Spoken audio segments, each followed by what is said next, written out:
मु सपन कुमार पृष्टि जिला आदिवासी शिक्षा संयोजक समग्र शिक्षा मयूरभंज। आमर आपण जानिछंती जे जो ओडिशा पक्ष पालन करा जाउची सेही मर्मरे विद्यालय गणशिक्षा विभाग द्वारा आमर एप्रिल 1 तारिख रे सबु विद्यालय रे उत्कल दिवस ओडिशा दिवस पालन करा जायतिला। तापरे आमर एप्रिल 2 तारिख रे सबु विद्यालय रे आमर खड़ी छुआ दिवस एवं प्रवेश उत्सव पालन करा जायतिला। ए वर्ष प्रथम थर कर पई आमे प्रति प्राथमिक विद्यालय रे गोटे शिशु वाटिका खोलीचु जोथि 5+ बयसर पिला माने आछंती। एटा सारा राज्य रे आम जिल्ला रे धूमधाम रे पालन करा जायतिला। आज होची आमर वर्णबोध दिवस।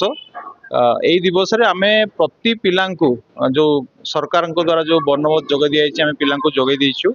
विशेष करी जो ओडिशा रो उपांत अंचल अछि जोड़ा बॉर्डरिंग ब्लॉक अछि आमर सेही ब्लॉक मानकरे प्राधान्यता भितर आमे वर्णबोध जोगेइछु। एई वर्णबोध देवा फल पिला मानकर आशा करूछु तांकर ओडिया भाषा रे तांकर दक्षता बढ़िबो एवं तांकर सृजनशीलता और बढ़िबो। धन्यवाद।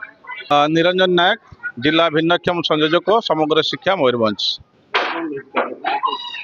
ओडिशा सरकार तरफ एप्रिल 1 तारिख ठारू ओडिशा दिवस पालन कराई से सप्ताह रूपे पालन कराऊँच।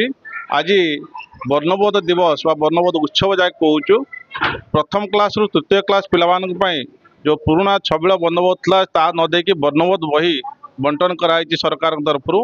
यहाँ प्रत्येक विद्यालय दि जाऊँगी। आज आमर कार्यालय जिला कार्यालय तरफ आरती विद्या मंदिर ठारे जो पिला माने क्लास 1 2 3 रे अछंती से मानकु आज ये वर्णबोध बही बंटन कराई।